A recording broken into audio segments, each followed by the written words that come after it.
Gimana sih negara yang sehat yang dibayangin Gus Dur? Yang belum kesampaian kira-kira. Ya itu mah nanya Gus Dur. Kan lu anaknya. Lah terus emang. Nggak pernah cerita nggak? Jadi besok itu negara yang sehat itu yang gini gitu-gitu. Tapi kan sering ditinggal keluar ya. Ketemu aja jarang-jarang. Apalagi dikasih tahu. Tapi kalau ditanyain gitu, mana sih kira-kira gambaran Gus Dur tuh ngebayangin relasi yang gak toksik hubungan negara sama rakyat gitu. Yang berdaya. Jadi negara itu bentuknya support system. Gitu. Jadi si pelaku itu subjek itu adalah rakyat. Rakyat itu bukan objek. Bedain sama yang sering kita lihat ya. Kalian sih nggak tertib, kalian sih yang ini, kalian ini harusnya dibilangin nggak bisa. Ini kan kita semuanya melakukan buat kalian. Ini kan kalian ini kan. Tapi subjeknya bukan di rakyat. Bukan. Itu waktu pertama kali Gus Dur cerita sama saya, Gus Dur mau bubarin Departemen Penerangan. Oh, yang banyak tikusnya. Banyak tikusnya, ya kan? Kayaknya udah bukan tikus itu. Nah, Departemen Penerangan sama waktu itu Badan Sensor. Badan Sensor ya? Sempat ya? Iya. Yang aku tahu yang itu. Ya, yang menariknya kan Gus Dur dulu di Badan Sensor. Di LSF. Gus Dur dulu di LSF kan. Nah, terus jadi waktu itu Gus Dur bilang, iya Bapak mau bubarin Departemen Penerangan sama Badan Sensor. Wah, saya kaget kan. Terus saya bilang, Pak, waduh, ya nanti masa rakyat akan baca yang segala macam, gak akan ada yang memfilter apa segala macam. Terus Bapak cuma malum ya, kan tadi saya udah bilang ya kan, dulu bodoh. Sekarang nggak pintar. Itu beda itu aja. Nah, itu ya namanya juga anak SMA ya. Yeah. Terus nanti gimana? Masa rakyat nanti akan ya mereka akan ini ya, kalau bahasanya orang tua itu nanti mereka akan jadi amoral, mereka akan jadi buruk, akan ikut ke jalan yang buruk, akhlaknya jadi hilang dan bla bla bla bla gitu. Jadi rusak gitu akhlaknya ya gitu segala macam. Nggak ada yang memfilter, nggak ada guidance gitu.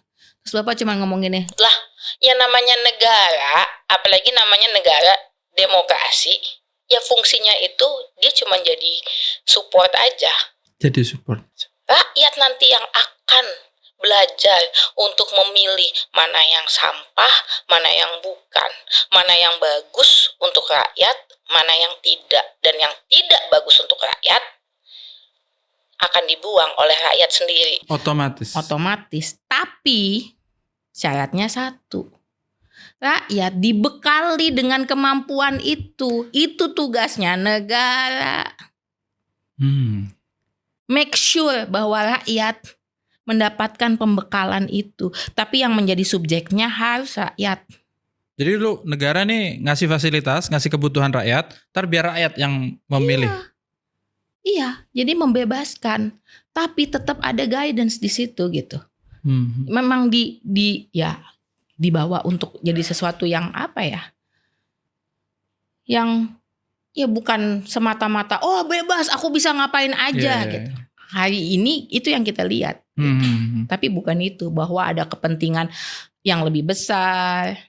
Nah, itu yang jadi pegangannya rakyat gitu. Jadi nanti rakyat akan belajar sendiri. Itu kalau setauku ya yang aku tangkap dari percakapanku dengan Gus Dur gitu. Tapi kan aku jarang ketemu. Jarang ya? Jarang. Sering keluar ya? Iya. Kalau mau minta waktu, telepon, bisa bertemu dengan Bapak Abdurrahman Wahid gitu. Maaf ya, daftar tunggunya masih panjang. Enggak. Tapi emang jarang buat ketemu. Jarang sih. Lebih gampang orang lain untuk ketemu gitu. Iya. Tapi itu yang penting, dan mungkin itu yang sulit karena kita harus mau memberdayakan diri sendiri itu loh. Memberdayakan diri sendiri. Ya kita harus bikin diri sendiri berdaya. Itu kan yang mungkin kadang-kadang orang juga capek. Enakan jadi korban. Banyak orang berpikir gitu kan. Karena nggak harus take the responsibility, Iya. tidak harus take the risk gitu. Padahal jadi korban tuh nggak enak.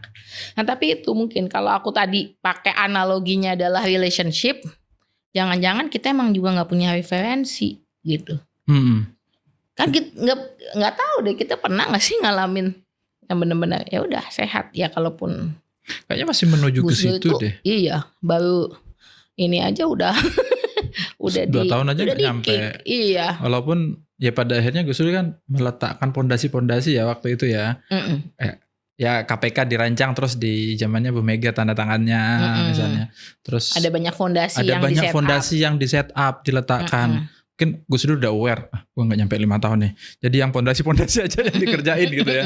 Ya nanti ke depannya lebih oke. Meskipun sekarang banyak fondasinya yang ambrol. Ambrol.